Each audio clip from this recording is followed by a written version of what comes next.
अस्सलाम वालेकुम, खुश आमदीद। अगर आपको किसी सवाल का जवाब आता है तो 10 सेकंड में कमेंट करके ज़रूर बताएं, वरना मैं तो बता ही दूँगा। सवाल, वो कौन सा जानवर है जो आवाज़ नहीं निकाल सकता?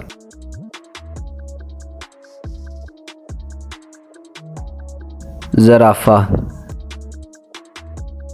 सवाल, वो कौन सा मुल्क है जहाँ चिंगम पर पाबंदी है?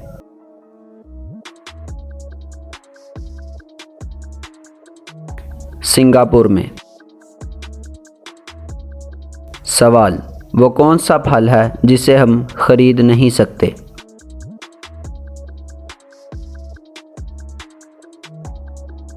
सब्र का फल। सवाल, वो कौन सी चीज़ है जिसे हम ना तो छू सकते हैं और ना ही हाथ आती है, सिर्फ कानों से ही पकड़ी जाती है?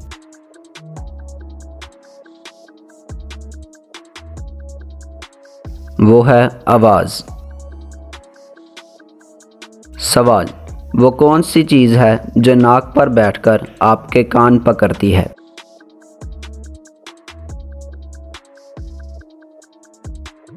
ऐनक।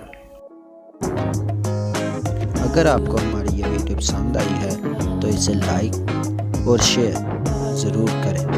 अल्लाह हाफिज़।